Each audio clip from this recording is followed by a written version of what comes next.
C'est dans quelques minutes, mais j'aimerais vous souhaiter la bienvenue et donner le temps à tout le monde de pouvoir se connecter et s'installer. Merci.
Bonjour, si vous venez de vous joindre à nous, nous allons attendre quelques minutes pour commencer.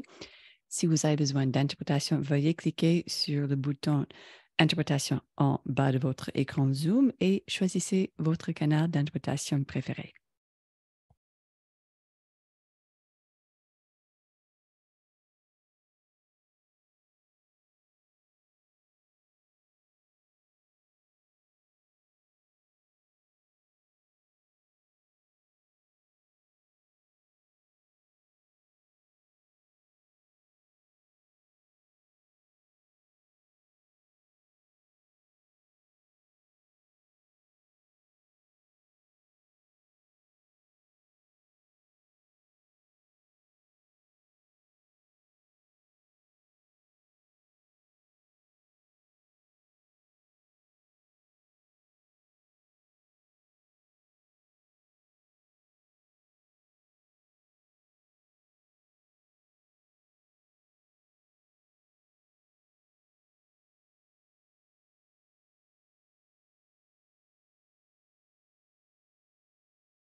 Bonjour et bonsoir et bienvenue. Bonjour à tout le monde, je suis Mary Beth Hastings.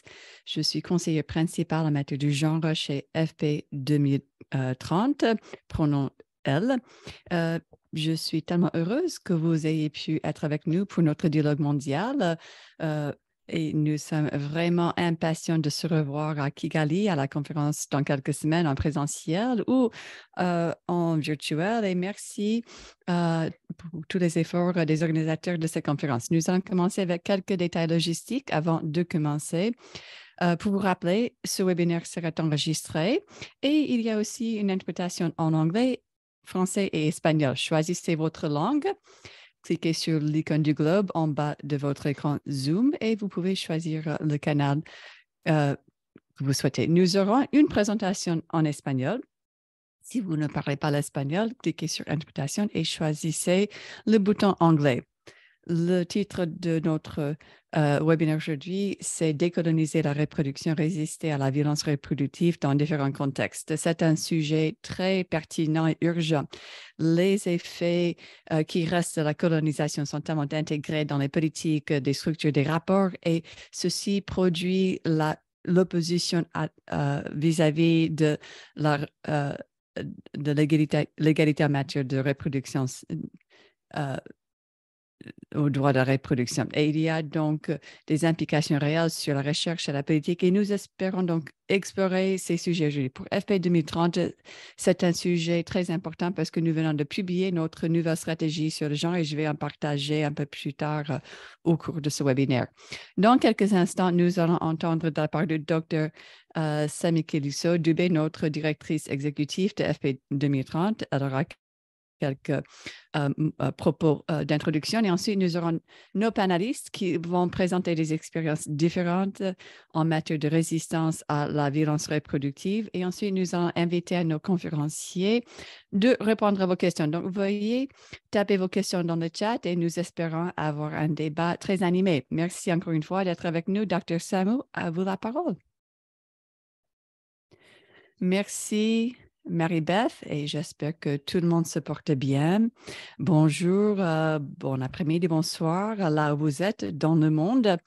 Et je reconnais que les intervenants qui seront ici aujourd'hui, je suis Samu Dubé, je suis la directrice exécutive de FP 2030 et je suis ravie parce qu'en se préparant pour la conférence Women Deliver à Kigali et merci à Women Deliver pour votre partenariat dans ce webinaire.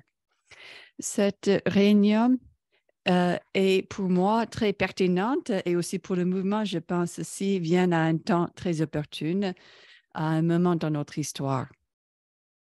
Vous allez savoir que nous sommes à l'intersection de plusieurs crises mondiales.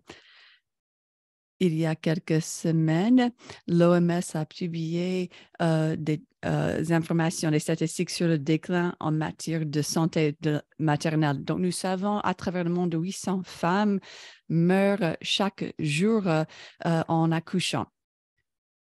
Ceci est aggravé par le fait que 218 millions de femmes à travers le monde ont toujours ce qu'on appelle des besoins non satisfaits pour les contraceptifs. Cela veut dire qu'elles veulent éviter une grossesse, mais qu'elles n'ont pas recours à des méthodes modernes de contraception. La recherche nous montre aussi que les statistiques en matière d'égalité dans la reproduction sont en train d'être érodées. Et pour ceux et celles qui suivent cette situation de près comme moi-même, cela veut dire qu'on aura besoin des centaines d'années de plus si nous allons continuer à ce rythme afin d'atteindre l'égalité du genre. Nous savons aussi que presque la moitié de la population mondiale croit que les hommes sont de meilleurs leaders politiques et ça, c'est une surprise pour moi parce que les preuves démontrent le contraire. Et à cause de ce pouvoir, cette dynamique de pouvoir pour les programmes de planification familiale, les contraceptifs pour la santé reproductive à travers le monde, cela reste donc déprioritisé. Il est difficile et aussi une question très politisée parce que le fait d'être femme, comme vous savez, pendant des siècles a été délégué à la soumission ou à une citoyenne de seconde classe pas digne d'être un point de discussion primaire dans beaucoup de contextes. Qui prend la décision, mesdames et messieurs, au sujet de l'allocation des ressources dans beaucoup de pays dans le monde? Et ça, c'est important. Et au centre de cela, c'est donc l'importance de ce sujet aujourd'hui. Les problèmes que nous articulons sont très enracinés. Le colonialisme, comme vous savez, a un legs d'exploitation. Ceci nous a laissé des systèmes déséquilibre du pouvoir et d'érosion culturelle dans beaucoup de contextes. Et nos sociétés, nos institutions ont été façonnées par ce colonialisme. Ce que nous connaissons comme la médecine moderne a fait des progrès par une combinaison de colonisation et de contribution d'exploitation des groupes marginalisés. Nous savons que les grandes découvertes dépendent de ces groupes marginalisés étant assujettis à des expériences, mais aussi à l'expérimentation, mais aussi à des idées héritées de colonisation avec la vaccination et l'utilisation de différents matériels utilisés dans la médecine aujourd'hui ont été pris de ces groupes marginalisés sans le consentement et sans le crédit donné à ces groupes. Donc, on ne peut pas s'avancer sans transparence dans tous les domaines scientifiques. Il faut reconnaître et intégrer les femmes et d'autres groupes marginalisés de façon volontaire et basée sur une approche axée sur leurs droits. Je crois que la colonisation a eu un impact sur la médecine et les soins de santé aujourd'hui, mais c'est aussi quelque chose qui a eu un impact sur les premières idéologies sur la contraception moderne comme un outil des colonisateurs pour maîtriser et contrôler plutôt que d'autonomiser. Cette idéologie ou des restes de cette idéologie demeurent aujourd'hui. Et nous avons toujours ces fausses idées que les femmes ne peuvent pas prendre de bonnes décisions reproductives. Et l'arrogance des gouvernements, nous voyons, ou même certains donateurs font des jugements et ont des fausses idées sur le bon jugement des femmes et des couples. Nous croyons chez FP 2030 que l'autonomie reproductive doit être un droit humain fondamental, y compris l'accès à l'éducation, de la santé, des contraceptifs, des soins d'avortement sûr. L'interprète s'excuse, l'intervenante a été coupée. Néanmoins, nous savons que dans beaucoup de contextes, on travaille dans les silos, les normes sociales et les stigmas persistent, exacerbés par le colonialisme, ont un impact négatif sur beaucoup de nos communautés, comme les jeunes, qui doivent être un pilier de nos efforts d'organisation et les populations autochtones dans beaucoup d'endroits à travers le monde, les gens avec des handicaps, les personnes dans les communautés rurales, les pauvres et les personnes LGBTJ sont exclues ou même punies pour avoir exercé leurs propres droits. Les vies des gens peuvent être à risque simplement en recherchant les soins de santé dont ils ont besoin. Donc, les enjeux sont très importants. La décolonisation de la santé reproductive nécessite que nous reconnaissons tous le défi de cette dynamique de pouvoir et les legs des politiques et des programmes qui éliminent le choix reproductif. La colonisation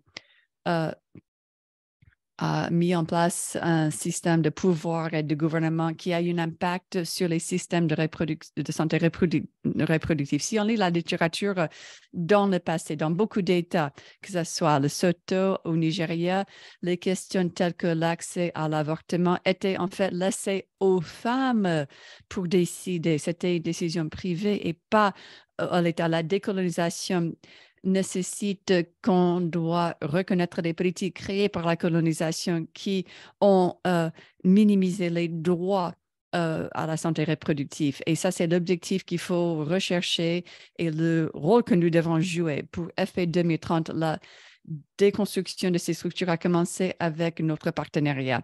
Comme vous pouvez savoir, si vous avez suivi notre travail, et que notre secrétariat est basé à Washington, D.C. et que nous mettons l'accent sur l'accès à les services de planification familiale dans 69 pays. Mais maintenant, nous avons établi un réseau mondial avec des centres à Nairobi, à Abuja, à Kuala Lumpur, à Panama City et à Washington, D.C. Et ce partenariat, chers collègues, est ouvert à tout pays et toutes les parties prenantes qui veulent travailler pour l'autonomie reproductive. Chaque centre régional a une organisation unique avec une directeur ou directrice qui a des liens très approfondis avec la région et les mouvements de planning familial au niveau local. Si nous pouvions continuer avec ce que nous avons fait avec FP 2020, créer des partenariats, avoir des plateformes et poursuivre les données et les recherches de qualité parce qu'il faut mesurer ce que nous allons faire et si on n'a pas ces indicateurs, nous n'allons pas pouvoir vraiment raconter la vraie histoire. Il faut rester engagé vis-à-vis des droits et besoins des femmes et des filles à travers le monde tout en adoptant les changements qui vont mettre l'accent sur l'inclusion, l'équité, la transparence et la redevabilité mutuelle. Cette organisation, nous croyons, va nous aider à faire des progrès, à aller de l'avant en parlant de la décolonisation dans le travail que nous faisons. Nous croyons que c'est vital de mettre le pouvoir entre les mains de celles dont les besoins sont les plus urgents. La décolonisation demande également que nous examinons les préjugés culturels intégrés dans la santé mondiale. Il faut s'interroger et trouver les solutions à ces problèmes. Et chers collègues, qui bénéficient de ces déterminations, il faut continuer à insister sur les approches basées sur les droits et il faut s'assurer que notre travail, votre travail, est axé sur l'urgence de celles qui sont les plus touchées. Comme nous savons, il faut garder à l'esprit le fait de qui doit raconter les récits et dans quel contexte. Il y a aussi un autre aspect essentiel de la décolonisation de la santé reproductive, c'est-à-dire le fait de briser les barrières économiques qui empêchent les communautés marginalisées d'accéder aux services de santé de qualité. Nous croyons qu'il faut aborder ces inégalités systémiques dans la santé qui limitent l'accès abordable, comme le manque d'assurance, d'accès à l'assurance maladie et le manque d'accès au programme de planning familial. En faisant avancer la couverture universelle, est-ce que nous sommes sûrs que, que les coûts de ces soins de santé sont vraiment au centre? Parce que en ayant seulement une transformation au niveau du genre, y compris le planning familial, est-ce que nous pourrions vraiment faire avancer la santé reproductive? Ce n'est pas vraiment une grande demande. La décolonisation, finalement, demande qu'on se base sur les voix et les expériences des communautés marginalisées dans la prise de politique. L'interprète s'excuse de nouveau, l'intervenante a été coupée. Problème de connexion. Il faut donc amplifier les histoires de ceux qui ont été silenciés tout en reconnaissant l'urgence d'intégrer leurs perspectives dans la prise de décision. Les communautés qui mènent des initiatives au niveau de la base et les organisations à la base qui travaillent dans ces domaines jouent un rôle essentiel pour plaider en faveur d'un changement et pour faire en sorte que les solutions qui seront développées seront pertinentes, inclusives et efficaces. On ne peut pas faire des progrès tout seul. On doit collaborer avec les organisations de genre, d'égalité et de changement climatique, ceux qui travaillent sur les droits des personnes LGBTI et ceux qui travaillent avec les personnes ayant des handicaps. Si on ne peut pas faire ses propres choix reproductifs, les gens ne peuvent pas participer pleinement dans la communauté. Les filles ne peuvent pas rester à l'école, les femmes ne peuvent pas avoir leur potentiel et leurs aspirations professionnelles. On ne peut pas faire des progrès dans les ODD si on ne veut pas, on ne peut pas faire des progrès en matière de droit à la reproduction sexuelle et les droits à la reproduction, à la santé sexuelle. Génération égalité, comme nous savons, beaucoup de ces objectifs sont très pertinents, notamment ODD 5. Il faut mettre fin à ce statu quo et faire des changements radicaux. Quelle est la voie à suivre, mesdames et messieurs? Premièrement, il faut s'assurer que les programmes et les politiques comprennent l'éthique de l'égalité inclusive. La décolonisation, ce n'est pas quelque chose de tangible et cela ne veut pas dire qu'il faut avoir de meilleurs droits pour ceux qui étaient colonisés auparavant. Plutôt, c'est quelque chose que chaque institution, chaque organisation et chaque personne impliquée dans le domaine de la santé reproductive doit s'engager envers ces principes. Un examen de près des politiques laissées par l'héritage colonial. Et deuxièmement, il faut répéter le principe rien à propos de nous sans nous. Il faut faire des progrès urgents et être axé sur les voix des jeunes et les intégrer afin d'arriver à une égalité entre les sexes, c'est-à-dire financer les groupes de société civile et mettre en place des sauvegardes pour protéger les droits dans la planification familiale. Et toutes ces organisations doivent être partenaires avec nous pour être des moteurs de changement. Troisièmement, il faut que les États, les gouvernements s'impliquent activement dans la décolonisation.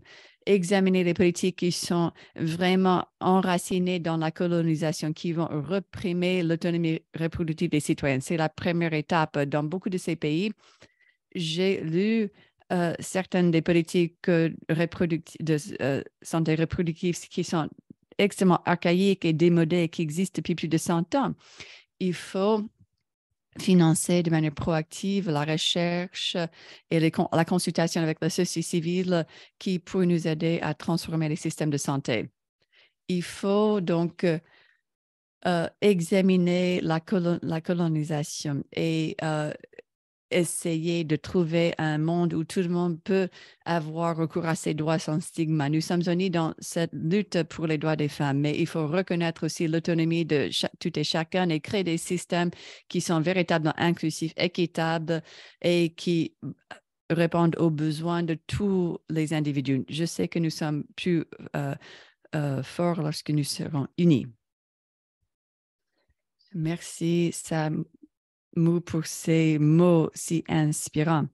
Je pense que vous avez vraiment établi le contexte pour nos panélistes et nous apprécions vraiment le fait que vous soyez avec nous. Nous savons qu'il faut aller à une autre réunion, mais nous sommes tellement heureux que vous ayez pu être ici et nous donner ces propos. Maintenant, on va se tourner à nos panélistes pour entendre les perspectives sur cette question. Premièrement, Evelyn Apando, qui est directrice de ICRW Afrique, qui a plus de 20 ans d'expérience dans les droits de reproduction sexuelle et les droits sexuels. Et avant de travailler pour ICRW, Evelyn était directrice régionale pour Afrique au Centre des droits reproductifs basé à Nairobi, au Kenya. À ce titre, elle était responsable de développer la communication et les stratégies d'exécution et de mobiliser les ressources pour assurer des résultats et le mandat de ce centre. Evelyne, à vous la parole. Merci, Marie-Beth, et bonjour à tout le monde. Là, vous êtes.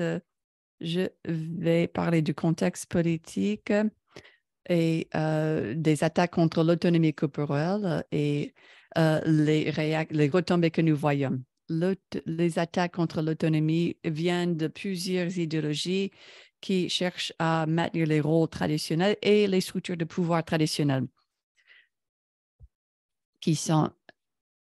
qui voient l'égalité entre les sexes comme étant une menace à la religion, à la culture et aux normes sociales.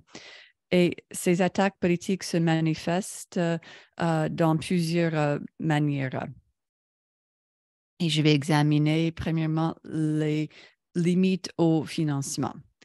Les décisions politiques qui sont prises par les gouvernements ont un impact sur l'accès aux droits de la reproduction sexuelle. Et nous avons vu dans le passé récent les décisions politiques prises, par exemple, par le gouvernement américain et par le gouvernement du Royaume-Uni, qui ont un impact sur l'accès à la santé sexuelle et reproductive. Nous savons, lorsque le gouvernement américain a eu la règle gag ou le baillon mondial qui n'est plus appliqué, nous avons toujours cette crainte constante que s'il y a un changement de régime, de gouvernement aux États-Unis et si les républicains sont au pouvoir, qui pourraient réappliquer cette règle du baillon mondial. Et lorsque cette règle a été appliquée, beaucoup de cliniques qui fournissaient des services d'avortement ont été fermées et la capacité de s'organiser était très limitée. Ceux qui travaillent en faveur des droits à la santé reproductive ont vu beaucoup de limites. Au-delà de cette règle de baillon mondial, il y avait aussi l'autocensure par la crainte et il y avait moins d'organisation, moins de mobilisation efficace. Nous avons aussi constaté que les institutions qui ont été chargées de mettre en œuvre cette règle a donc contribué à créer un environnement hostile qui a aidé à renforcer l'opposition, y compris l'opposition aux investissements dans les groupes qui sont là et plus d'investissements dans les groupes qui s'opposent aux droits de santé sexuelle et reproductive. Au Royaume-Uni, il y avait eu aussi un rétrécissement des financements et donc les politiques gouvernementales peuvent avoir un impact, même si ce n'est pas ce gouvernement précis, mais peut avoir des impacts dans d'autres pays, les gouvernements comme les États-Unis et le Royaume-Uni, qui sont de grands bailleurs de fonds pour la santé mondiale. Les décisions prises auront un effet de vagues à travers le monde. Deuxièmement, nous avons continué à témoigner des campagnes de mésinformation et de désinformation. Dans ces campagnes, nous voyons des stratégies testées aux États-Unis, testées dans les pays de l'Amérique latine, et c'est ce que nous voyons répliquer aussi en Afrique, que ça soit cadré comme utilisant les mêmes tactiques, ces groupes utilisent les plateformes numériques qui sont mondiales de par la nature pour perpétrer cette fausse information. Utilisant cette tactique, ils ont vraiment promu de fausses idées sur les contraceptifs et l'avortement, et ils font appel aux émotions pour manipuler l'opinion publique. Nous avons aussi constaté qu'ils ont tenté de mobiliser le grand public contre les leaders politiques qui appuient les droits à la reproduction sexuelle. Au Kenya, nous avons identifié les membres du Parlement qui appuient les droits à la santé sexuelle et reproductive, ils ont menacé de mobiliser des gens pour ne pas réélire ces députés parlementaires au niveau mondial. En partenariat aussi, dans nos partenariats, nous voyons aussi beaucoup de recul en matière de protection de politique, où il y a eu des politiques qui protègent les droits à l'avortement, où les politiques ont été silencieuses. Nous avons constaté que les gouvernements font ce qu'ils peuvent pour créer des politiques pour reprendre les gains que nous avons réalisés. Au Kenya, par exemple, pendant longtemps, nous avons eu des politiques de santé reproductive qui donnaient l'accès aux services de santé sexuelle pour les adolescents sans le consentement des parents. Mais maintenant, cette politique a été revisée, amendée, et maintenant, on a besoin d'avoir le consentement des parents et de la mère pour avoir accès à tous ces services de santé sexuelle. Nous avons aussi constaté comment le gouvernement utilise les lois et les décrets exécutifs pour reprendre les gains effectués. Nous ne pouvons pas non plus oublier les implications des décisions judiciaires, comme dans l'affaire Dobbs contre Jackson aux États-Unis, qui a eu un effet à travers tout le monde en éliminant certains des droits à l'avortement. On a l'impression que les États-Unis, c'est l'endroit où les droits sont très protégés. Mais si nous voyons ces luttes même au sein des États-Unis, qu'est-ce que cela pourrait signifier pour le reste du monde? Et il faut se distinguer et distinguer nos contextes de celui des États-Unis. Nous avons aussi vu beaucoup de restrictions juridiques, que ce soit en termes des lois adoptées. Et la plus récente, c'est la loi draconienne anti-homosexuelle en Ouganda, qui va criminaliser les personnes LGBTQI simplement pour être homosexuelles. Et nous avons aussi vu beaucoup de lois qui portent atteinte à l'éducation sexuelle et l'accès aux contraceptifs, notamment pour les adolescents. En même temps, ceux qui sont opposés aux services d'avortement et aux services de santé reproductive veulent s'assurer que même si les lois sont progressistes ou s'il y a un accès limité, que les fournisseurs de soins ne sont pas capables de fournir ces services et que ces lois restent intactes. Donc, nous avons continué à voir les attaques contre les fournisseurs de soins qui donnent ces soins de santé. Ils ont été harcelés dans beaucoup de pays et aussi poursuivis en justice dans certains cas. Nous avons aussi constaté que les groupes conservateurs essaient d'introduire des lois ou les règlements qui rend la tâche plus difficile pour les cliniques d'avortement. Et on a vu ces tactiques aux États-Unis et répétées aussi au Kenya, où nous avons une affaire devant la Cour suprême aujourd'hui, une affaire qui est très similaire à l'affaire aux États-Unis, où on tente d'introduire des règlements très lourds pour empêcher l'accès à l'avortement ou limiter et restreindre l'accès. En même temps, nous voyons qu'on cible aussi les organisations de la société civile qui travaillent dans le domaine de la protection de l'autonomie corporelle. Il y a eu aussi un impact disproportionné et nous avons aussi vu des arrestations et même des attaques physiques contre les activistes. Les activistes qui sont associés avec les droits des LGBTQI ont été arrêtés et ont dû être assujettis à des tests pour démontrer qu'ils étaient humains et pas LGBTQI. Et nous avons aussi, comme j'ai dit,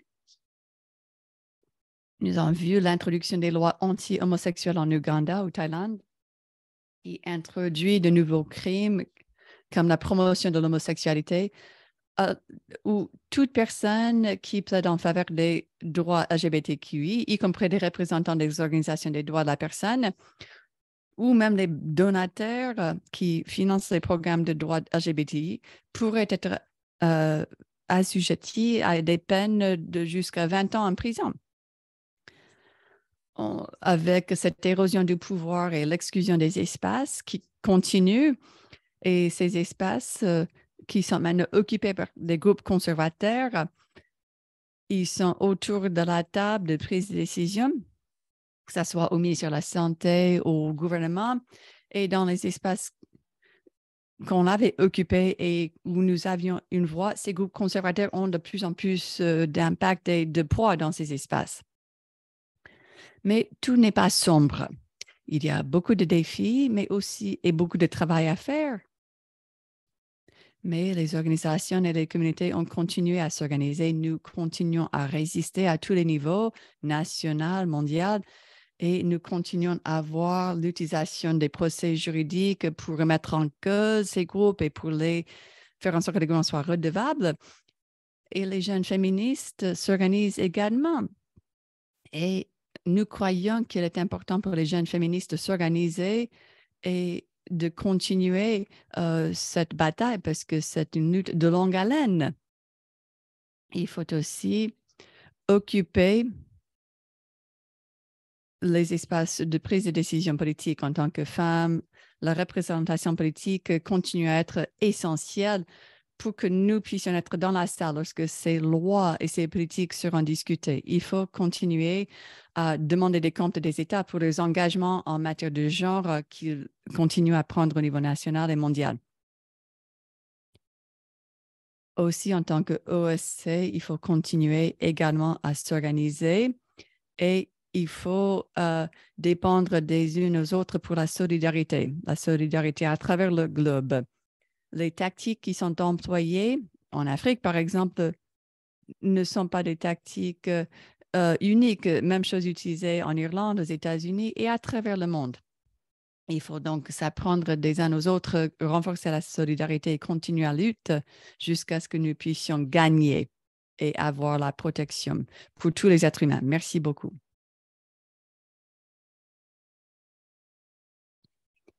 Merci, Evelyne. Très bien.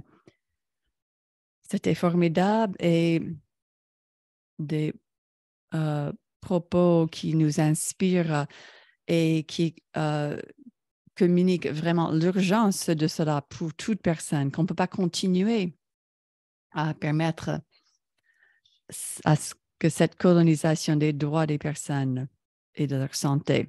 Merci beaucoup. Maintenant, nous allons passer à Kimberly Cocoon. Kimberly est jeune militante avec Alian Mixar, une organisation au Guatemala qui travaille avec les femmes et les filles autochtones pour défendre et promouvoir l'exercice total de leurs droits à la santé reproductive, y compris le droit d'avoir accès à des services pertinents sur le plan culturel. c'est une organisation qui se lutte vraiment contre la colonisation. Et Aliana est vraiment une grande activiste dans la région de l'Amérique latine. Kimberly, merci d'être ici.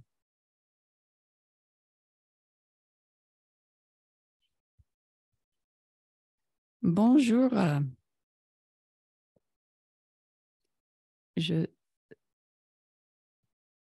suis Ariane Cocon.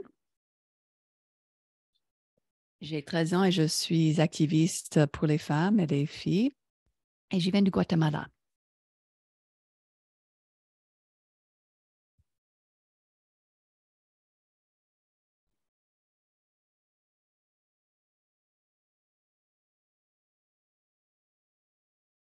La santé reproductive et sexuelle est un droit. En parlant de la santé sexuelle et reproductive, c'est un tabou dans notre contexte. C'est un problème qui est discuté très peu. On doit toujours vraiment se battre afin de fournir les bonnes informations aux sociétés et aux femmes afin d'empêcher, afin de les aider à empêcher ou de ne pas avoir les grossesses non désirées.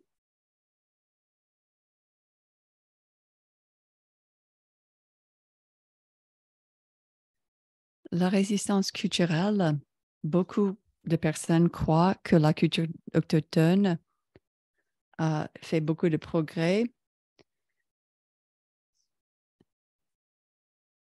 et dans notre culture, il y a cette croyance et nous avons des méthodes pour éviter les grossesses non désirées, mais c'est souvent les politiques sont enracinées dans certaines normes et l'État n'a même pas accès à toutes ces communautés très rurales, très éloignées. Dans le contexte politique, nous avons une constitution politique. On a la loi PINA de protection sur une loi portant sur la protection de l'enfance et des adolescents. C'est la loi numéro 27 de 2003. Nous avons aussi une loi sur l'accès universel et équitable aux services de planification familiale. Et malheureusement, toutes ces lois n'ont pas été vraiment appliquées. Et on a besoin de plus de volonté politique pour vraiment faire respecter et appliquer ces lois. La violence sexuelle et reproductive. Au Guatemala, il y a beaucoup de violences sexuelles, mais nous avons des archives avec des informations uniquement des mères entre 10 et 19 ans pour les actes de violence sexuelle, mais c'est des statistiques sur 5 provinces ou départements. On voit qu'il y avait plusieurs décès dans toutes ces différentes provinces. Ce sont les 5 départements qui ont le nombre le plus élevé de décès maternels.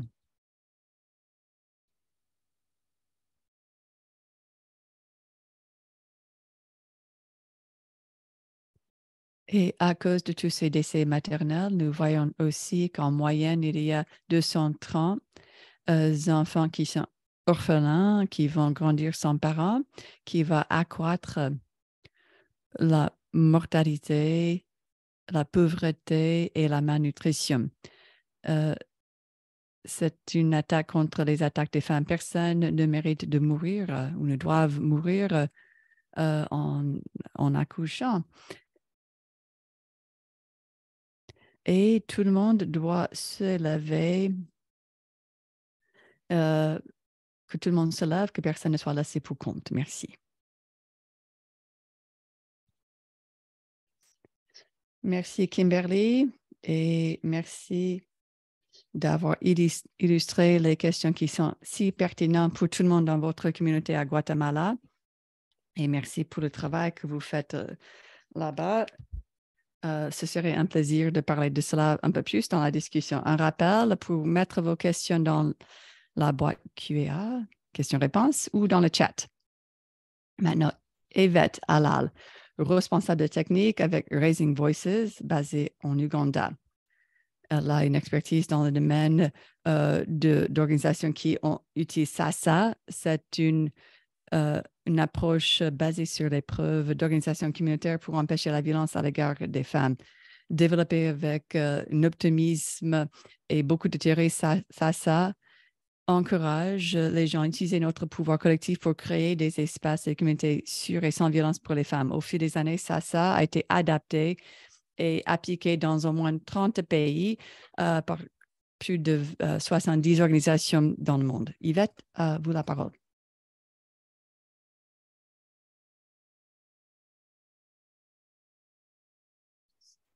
Merci beaucoup, Mary-Beth. Bonjour et bonsoir. Je suis basée à Kampala. Je suis tellement ravie d'être ici aujourd'hui. Donc, oui, je veux juste reconnaître que nous parlons d'une question très difficile, la décolonisation de la reproduction.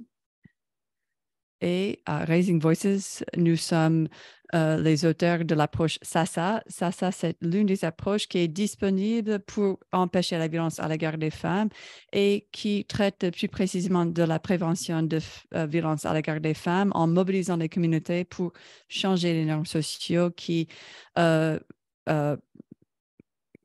encouragent la violence contre les femmes. Ça a été créé en 2008. Lorsque le secteur de la santé en Ouganda était très axé sur la réponse contre le VIH et les efforts ont été très axés sur les moteurs structurels de la pandémie VIH. Mais en mettant l'accent sur l'interdépendance entre la violence à l'égard des femmes comme une cause et une conséquence du VIH, SASA cherche également à réduire les vulnérabilités des femmes à la transmission du VIH. Néanmoins, alors que SASA a été élargi à de nouveaux contextes, même dans des contextes avec une prévalence basse du VIH, il y a eu un peu moins de résonance. Mais en plus, même si le VIH reste très central et un aspect essentiel dans la prise de décision pour les femmes, pardon, je me répète, en plus, même dans des contextes où le VIH reste prévalent, Raising Voices a trouvé que en mettant l'accent sur la prévention du VIH, nous pouvons aussi garder le focus sur la prise de décision axée sur les femmes. Donc, à cause des leçons tirées, Raising Voices a revisé notre approche et c'est ce que nous avons aujourd'hui, SASA, qui est axé sur la prise de décision sexuelle des femmes et on met l'accent surtout sur les questions importantes pour les femmes et l'autonomie corporelle des femmes, y compris le consentement pour les rapports sexuels, le plaisir et l'autonomie corporelle. Donc, la pertinence de ces questions pendant nos consultations, en revisant SASA, on a fait beaucoup de consultations avec beaucoup de personnes qui utilisaient déjà cette approche. Et ce que nous avons constaté, c'est que les partenaires ont observé que même si les conversations autour des normes du pouvoir et du genre commençaient à changer dans les communautés, les hommes et les femmes n'avaient pas vraiment les compétences essentielles liées au rapport entier pour pouvoir exprimer leurs besoins. Et donc, la prise de décision sexuelle a été adoptée comme thème central dans la nouvelle version de SASA. Et ce nouveau domaine utilise un cadre qui souligne 3 aspects universels dans la plupart des rapports, c'est-à-dire comment on peut avoir un sentiment d'être valorisé, soigné et respecté. Et évidemment, nous trouvons que quand nous mettons l'accent sur ces questions de valeur et de soins et de respect, nous pouvons aider à renforcer l'autonomie des femmes de manière très directe et de résister à certaines de ces idées qui ont existé dans nos communautés depuis longtemps, comme beaucoup d'intervenants ont dit.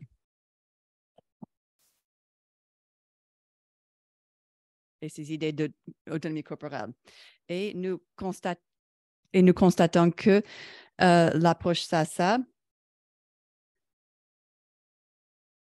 qui était axée sur l'allocation des tâches ménagères et d'autres décisions qui avaient beaucoup de résistance et de frustration avec beaucoup de changements.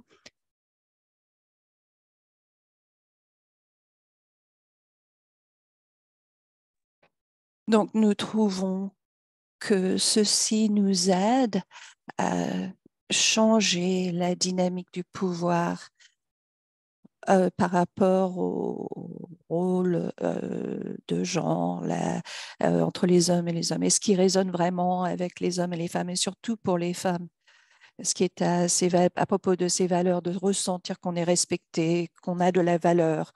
Et donc, rapidement, je voulais souligner ceci en tant qu'aspect clé de cette approche qui aide à nous connecter avec un sujet duquel nous parlons, c'est de renforcer le pouvoir des femmes, de prendre décision à propos de leur corps, de les autonomiser euh, euh, par rapport à certaines de ces normes qui prévalent dans nos communautés depuis longtemps et qui ont réduit la capacité des femmes de prendre décision à propos de leur propre corps. Alors, merci. Merci énormément, Yvette. Oui, alors j'aime beaucoup cet exemple de ça. C'est une manière de résister à cette violence reproductive et d'élaborer une nouvelle manière de d'interagir et de surmonter des siècles d'oppression et de colonisation. Alors maintenant, Sivanati Tadanthiran, elle est directrice exécutive de Arrow, où elle a été co-auteure euh, d'un rapport de suivi. Elle a écrit de nombreux articles à propos des droits reproductifs des femmes. Elle a pu accroître le travail de Arrow pour mieux examiner les effets. Par exemple, il a travaillé sur des problématiques telles que la migration, le changement climatique. Sous son leadership, ses partenariats ont augmenté vers 17 pays de la région, et y compris des réseaux et des organisations régionales.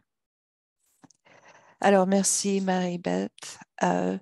Je voulais vous remercier d'avoir choisi ce sujet tellement pertinent de la décolonisation.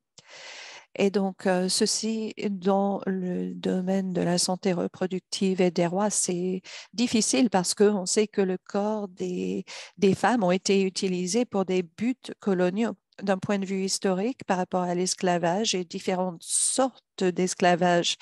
Les grossesses, la naissance pour les femmes de couleur a été une expérience liée à la violence et la coercition de se reproduire en grand nombre, par exemple, pour le bénéfice des pouvoirs coloniaux, pour l'État-nation, comme on le voit dans certains pays maintenant.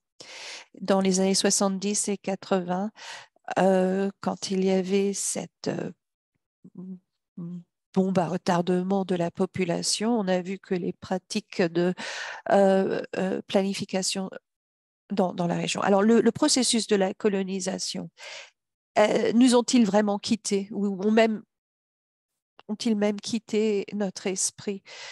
Il y a des résidus de la colonisation dans les pays au niveau institutionnel et autres, et on le voit de différentes manières. Et donc, cette décolonisation nous appelle à lancer un défi au pouvoir, aux colonistes, aux capitalistes, à tous ces éléments qui sont toujours présents dans nos états d'esprit et nos sociétés par rapport aux droits sexuels et reproductifs. Je veux parler de 3 groupes marginalisés et comment la colonisation continue à être dominante dans la manière avec lesquels nous les traitons. Alors, les travailleurs migrants et leurs corps sont les nouveaux corps qu'on utilise pour la main-d'œuvre dans nos pays. Et les femmes, les migrantes, font face à du harcèlement sexuel, de nouvelles formes de violence sexuelle et une discrimination basée sur leur statut VIH ou euh, de grossesse. Et donc, on leur nie le droit, dans certains pays, d'avoir des enfants ou de pouvoir jouir d'une famille. Et donc, beaucoup de ceux qui sont des citoyens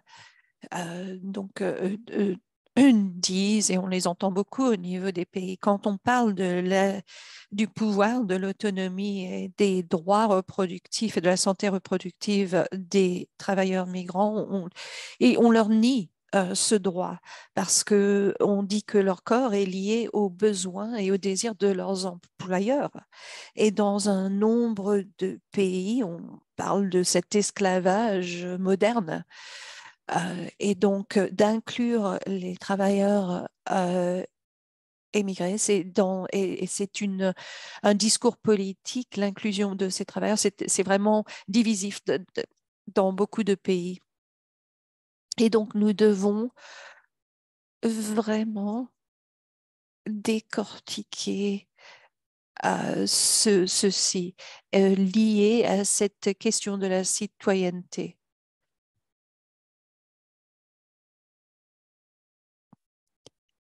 Il faut donc, pour vraiment commencer ce processus de décolonisation, certains de nos intervenants ont parlé aussi, donc cette focalisation sur les jeunes. Les jeunes, on pense qu'ils ne peuvent pas prendre des décisions ou avoir vraiment cette relation avec leur propre corps. On voit leur corps comme étant une extension des désirs de leur famille et ce que leur famille veut qu'ils fassent avec. Et on nie aux jeunes des informations à propos de l'éducation des sexuels, etc. Et c'est à travers de nombreux pays, la de confidentialité euh, leur est niée et on leur nie les services. Et donc les femmes ont fait face à ceci maintes fois et je veux noter l'impact de la violence obstétrique parce que on voit les femmes, surtout celles qui sont moins instruites ou plus pauvres, elles font face à cette violence obstétrique et ce n'est l'autonomie des femmes, le respect, le droit de la vie privée, la dignité, tout leur est nié. Et donc les femmes qui accouchent sont victimes d'assauts, on les gifle, on les traite comme des animaux pendant ce processus. Alors pourquoi? Pourquoi est-ce que les prestataires de services de santé pensent qu'ils peuvent traiter les femmes pauvres ou les femmes moins instruites de cette manière? On doit vraiment décortiquer qui est puissant au sein de notre système. N'avons-nous pas hérité notre façon de penser à propos du pouvoir et de la hiérarchie vraiment de cette manière de penser coloniale? Et donc, les institutions que nous avons créées, la société que nous avons créée reflètent cette manière coloniale de voir le pouvoir, de voir qui a le pouvoir et qui n'a pas le pouvoir. Et dernièrement, je parlais des femmes et des filles qui ont des handicaps. Et ce sont les corps dans nos sociétés qu'on voit comme étant moins que parfaite, moins que capable. Et capable pour les buts de qui? Moins que capable pour le but des sociétés, les objectifs des sociétés capitalistes. Et parce qu'elles sont parfois forcées à la contraception, à l'avortement, ce droit de décision leur est enlevé. Et donc, en particulier, les femmes et les jeunes qui ont des handicaps cachés, tels que ceux de santé mentale, on ne peut pas les oublier. On a vu dans nos recherches par rapport à la santé mentale que dans certains pays où les femmes avec des problèmes de santé mentale, l'interprète s'excuse, elle n'entend plus l'intervenante. Hop. Alors, elles pourraient être mises dans des institutions par leur famille et leurs droits ne sont pas reconnus.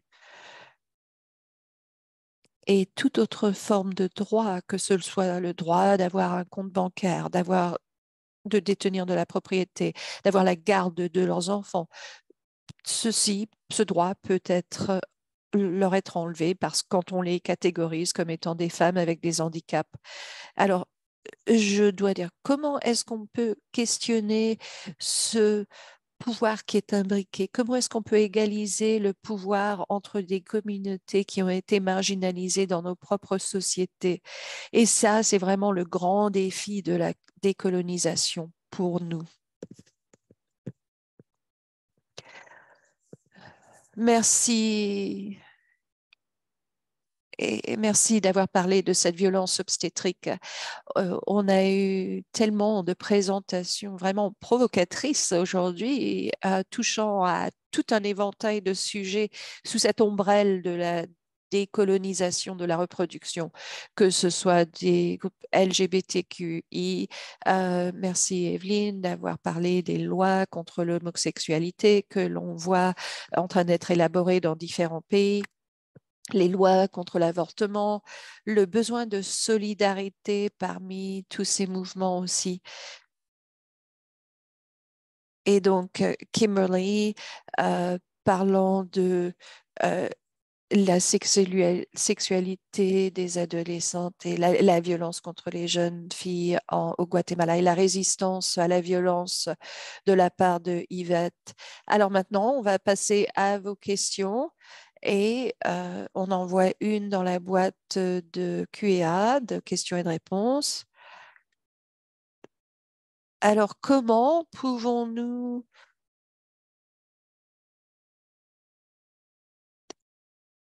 comment s'adresser à la décolonisation dans des pays où il y a une opposition totale et ouverte? Alors, peut-être que vous parlez de vos propres expériences dans des pays où ça ne semble même pas être une possibilité. Qui voudrait parler en premier? Et si tous les intervenants pouvaient allumer leur caméra pour qu'on puisse vous voir, donc les conférenciers.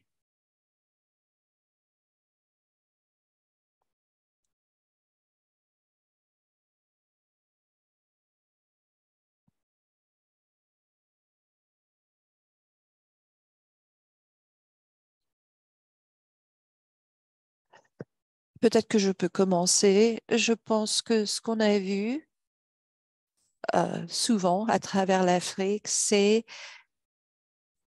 là où il n'y a pas assez une volonté politique suffisante pour, euh, pour changer, pour permettre une réalisation progressive des droits humains. On a vu beaucoup d'acteurs qui avaient recours à la litigation et au système judiciaire dans un nombre de pays où des lois ont été créées qui sont rétrogrades, enfin qui éliminent ou restreignent les droits.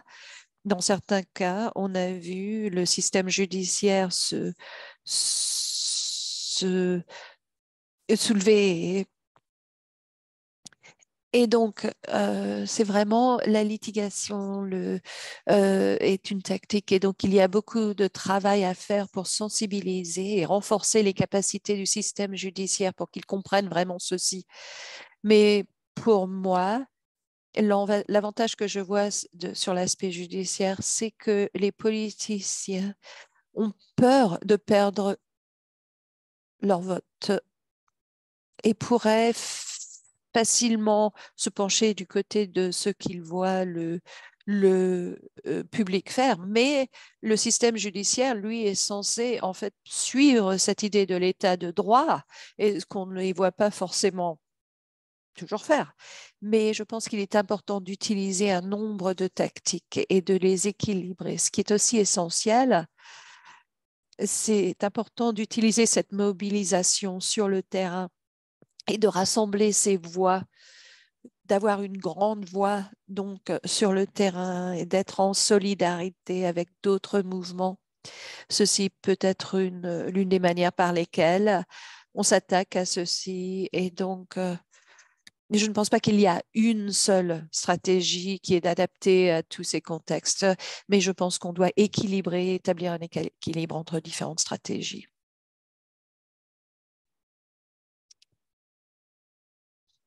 Oui, est-ce que je peux rajouter quelque chose? Donc souvent, l'opposition est une tâche, quelque chose de complexe de la part de l'opposition. Donc ça prend du temps.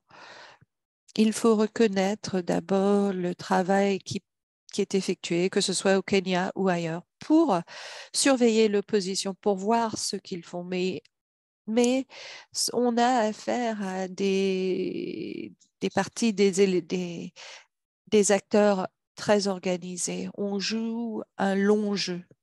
Ça va durer longtemps.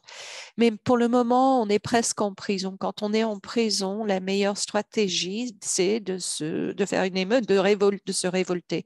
On ne peut pas avoir une révolution ou une bonne évolution. Donc, on doit mieux comprendre l'opposition et s'y attaquer, comme Evelyne vient de le dire. Et je nous encourage tout. Si vous travaillez dans un pays avec une forte opposition, vous devez renforcer les acteurs locaux parce que les acteurs locaux, c'est par exemple, sont les premiers à répondre à des politiques qu'ils ont créées. Alors, il faut renforcer ces acteurs au niveau local. Mais nous aussi, on doit avoir des actions de longue durée. Il faut de multiples parties prenantes, des réseaux multiples et complexes. Et on doit créer ces réseaux. Et donc, je pense qu'on a été un peu timide pour créer des alliances avec des partenaires non traditionnels, pour faire ces efforts. Et je crois qu'il est temps de créer ces alliances parce que souvent, quand un droit est éliminé, d'autres vont suivre. Et donc, on doit réaliser que ceci est le cas. Et dernièrement, alors quand on traite de l'opposition et quand il faut avoir cette défense de première ligne, alors où il y a les associations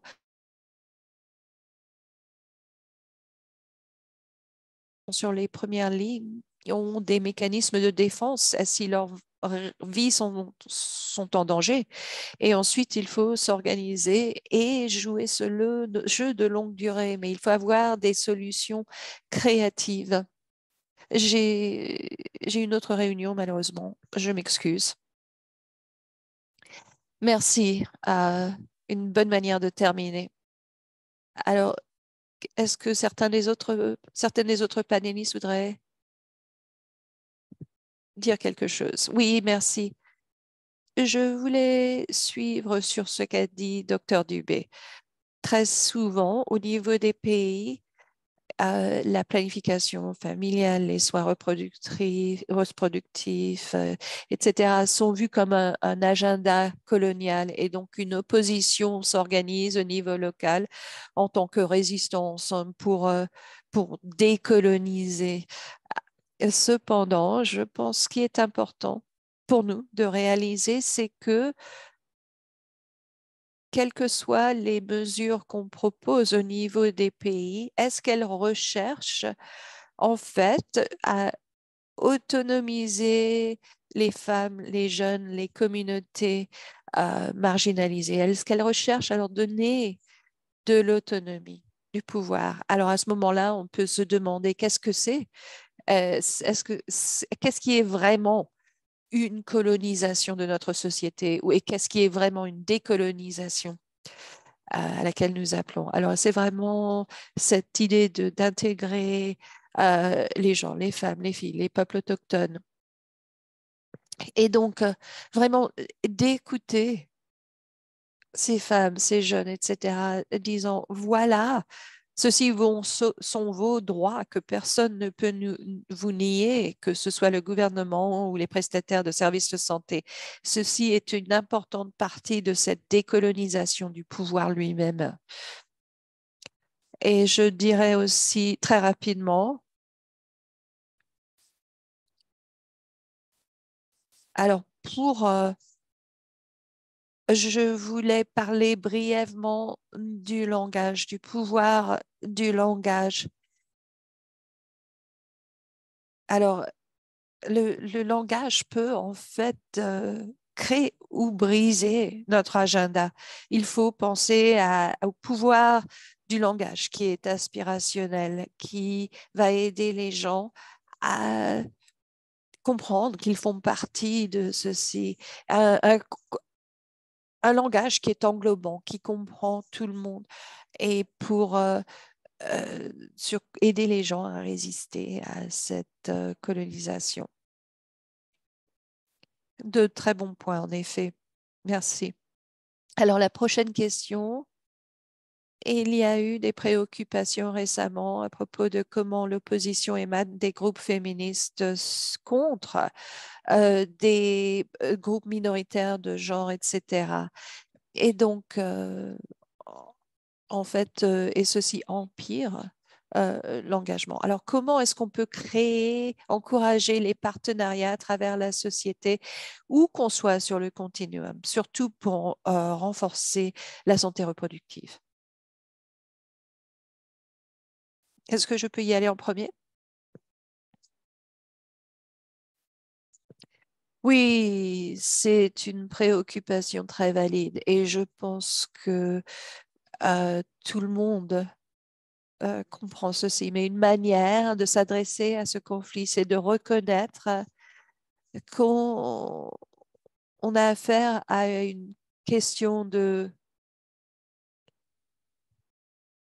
dont c'est la l'intersectionnalité de ces qu'aucune problématique n'est isolée. Si on reconnaît qu'on travaille contre des systèmes d'oppression, que ce soit le racisme ou des systèmes qui résistent, le fait que les gens peuvent prendre leurs propres décisions autour de l'homosexualité, etc. Il faut qu'on comprenne que si on va travailler de manière cloisonnée, ben, on va travailler les unes contre les autres. Alors, il faut qu'on examine comment ces systèmes interagissent les uns avec les autres et comment ils, ils exacerbent l'expérience de marginalisation de certains. Et donc, ils se concevoir en tant qu'alliés, pas concurrents. Kimberly.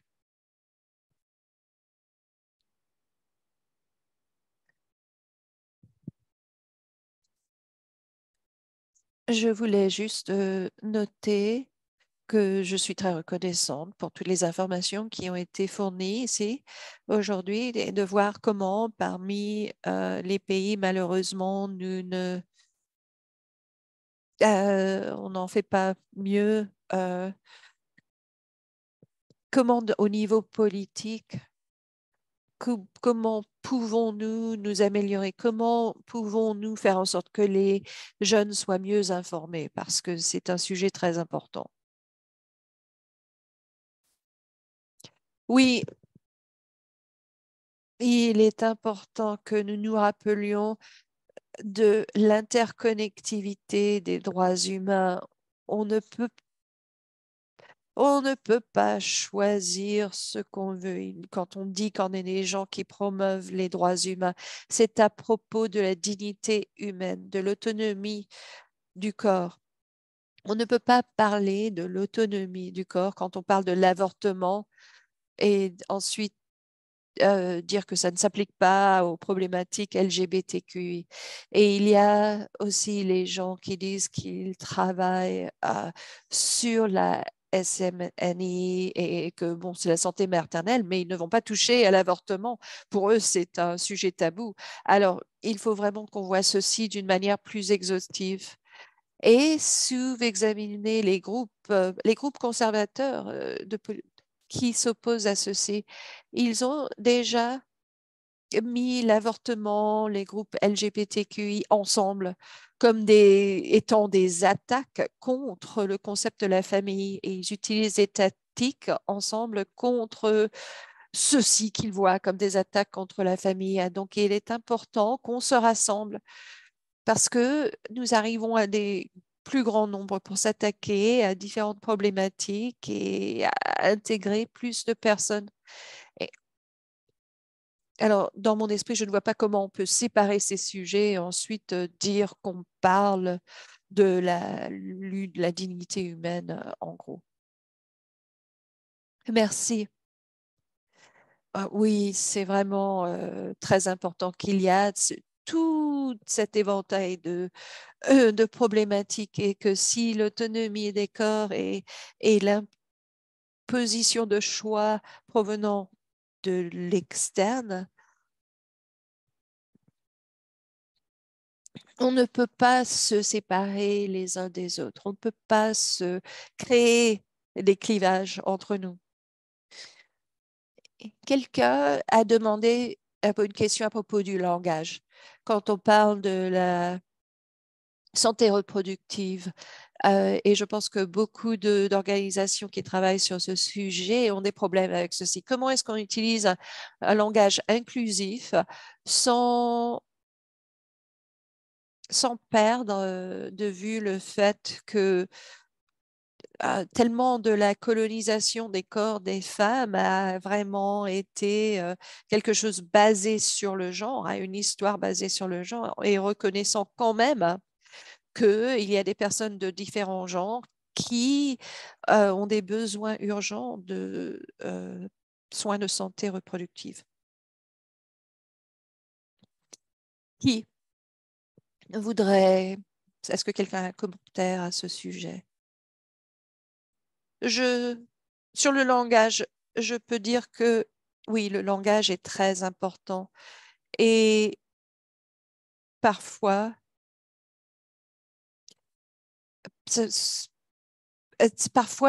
quelque chose sera résisté parce que comment on formule les choses. Et une façon dont on formule les choses en Occident ne va pas forcément fonctionner pour nous. En tant que secteur communauté de praticiens, on n'a pas toujours eu une très bonne performance sur ceci.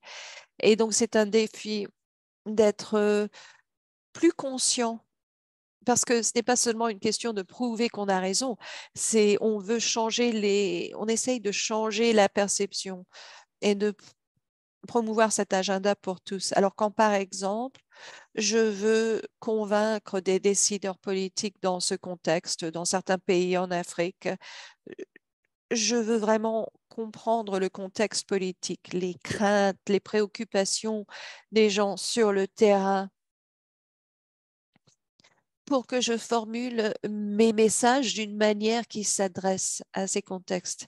Alors, l'une manière par laquelle les groupes d'opposition ont une bonne performance, enfin, en plus du fait qu'ils utilisent beaucoup de désinformation, c'est que normalement, ils ont formulé leur message d'une manière qui est facilement comprise par le peuple, par les gens qui habitent dans ce pays. C'est vraiment alors, de dire, ah, voilà les rois, voilà les statistiques, cela ne va pas forcément vous faire avancer. Il faut comprendre qui est votre audience et comment vous vous attaquez à ceci. Pour moi, en Afrique, ce qui est important, l'une des choses qu'on est en train d'explorer, c'est comment on crée des messages afrocentriques.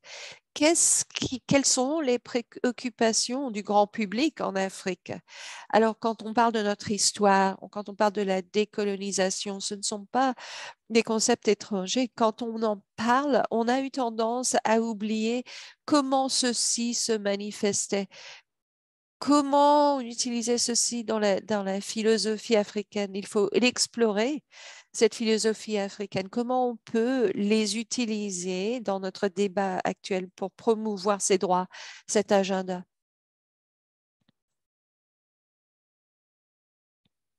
Merveilleux.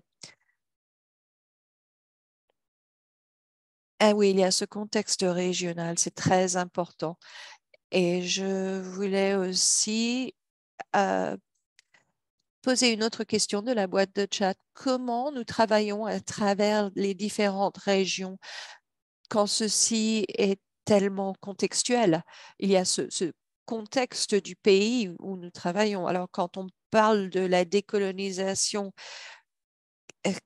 comment est-ce que ceci nous rapproche de ceux qui prennent les décisions, nous détacher en fait de cette imposition provenant de l'extérieur, mais on a besoin de cette alliance, on a besoin de travailler ensemble. Quelles sont les bonnes pratiques pour cette allyship, cette alliance mutuelle, et surtout quand il y a cette diversité de cultures et de ressources économiques en jeu? Qui voudrait?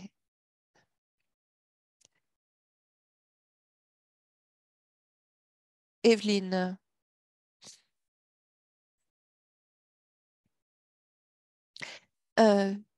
Siva, je voulais parler du fait que c'est à propos de l'inclusion et de la participation. C'est la première chose qu'on doit faire, je crois. Et dans le travail de Arrow avec les jeunes, on a appris que renforcer les capacités des jeunes pour aller voir leurs prestataires de soins de santé et les fonctionnaires de gouvernement qui pourraient être responsables pour certaines de ces choses, que ce soit l'éducation sexuelle, les informations sur la reproduction des adolescents, etc. Et vraiment avoir un travail de redevabilité, pour obtenir ces services. C'est Dr Dibé qui l'a dit, que rien à propos de nous sans nous. Et donc, l'implication de la communauté est très importante. Et deuxièmement, même, même si nous avons créé une audience telle que les jeunes, et ensuite les connecter pour les autonomiser, avoir ces stratégie de responsabilisation et ensuite les connecter avec d'autres communautés de personnes marginalisées est aussi important, parce que ceci est une question d'élaboration des mouvements, de la façon dont le pouvoir est construit dans notre société, et c'est fait pour aliéner une grande partie d'entre nous. Et pourtant, par exemple, les services sociaux devraient être accessibles à tous. La marginalisation, ce n'est pas seulement un aspect social, mais ça a aussi un aspect politique, un aspect juridique et même historique parfois. Et donc, c'est vraiment l'une des stratégies qu'on essaye d'utiliser. Mais bon, je sais que c'est une grande question, parce que c'est parfois difficile de tout faire. Pour moi, c'est parfois mieux de faire quelque chose plutôt que de ne rien faire. Evelyne.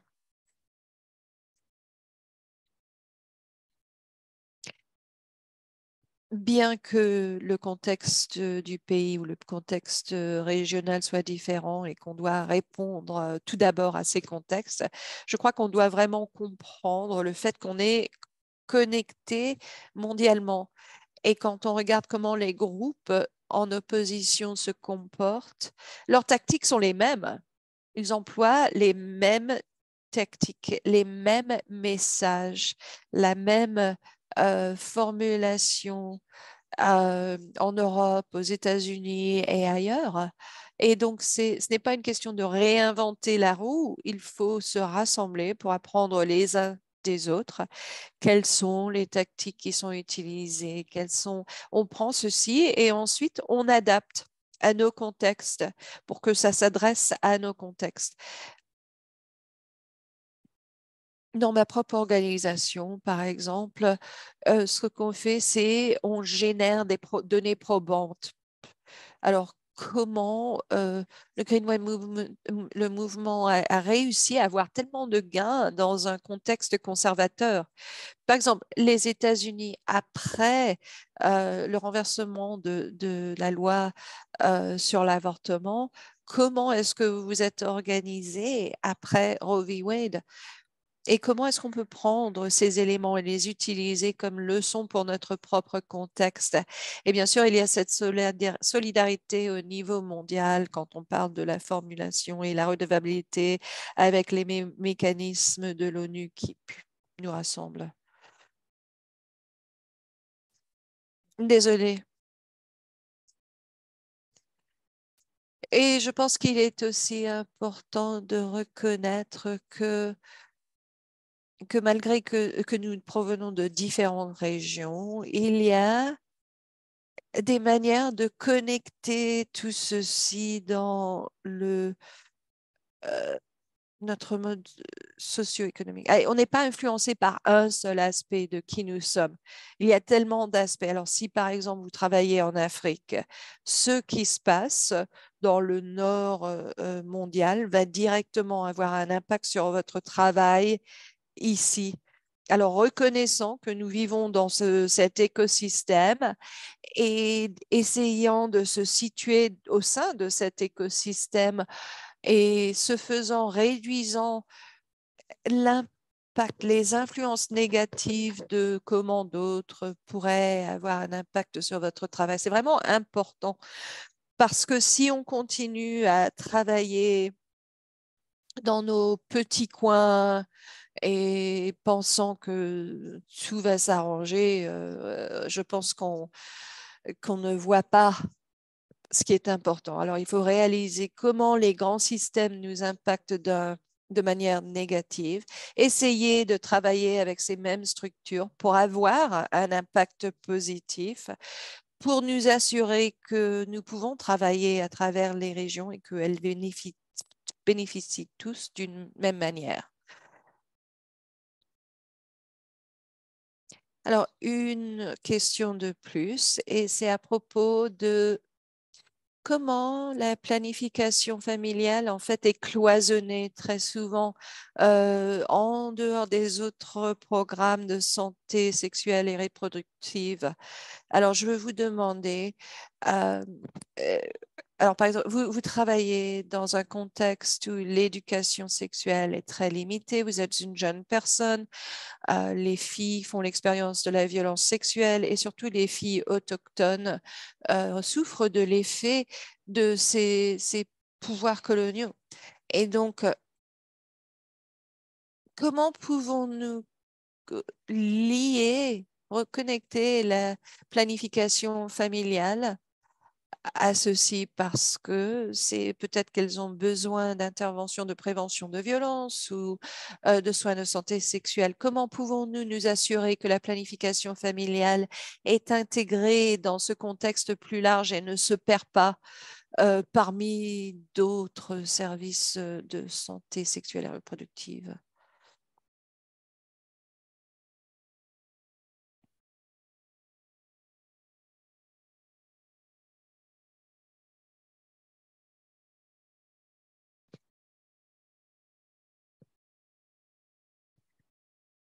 Alors, l'éducation sexuelle et reproductive euh, pour les adolescentes pour que nous puissions tous comprendre ce sujet et réduire la violence sexuelle de cette manière. Aussi,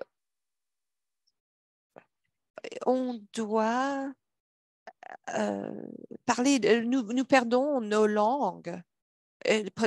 Presque personne ne parle plus nos langues et donc nos langages. Et donc nous devons fournir ces informations de cette manière. C'est important. Oui, le langage, en fait, la langue, nous devons nous assurer que les services fournis, la planification familiale, sont fournis dans le contexte des différentes langues et que l'information est partagée parmi les gens dont la langue maternelle n'est pas forcément l'espagnol, dans votre cas.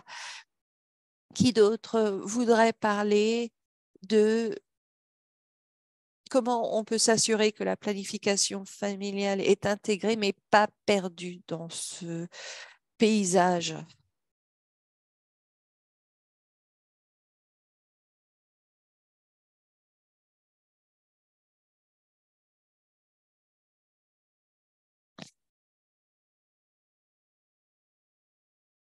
Je voudrais parler de comment on peut relier certains de ces éléments.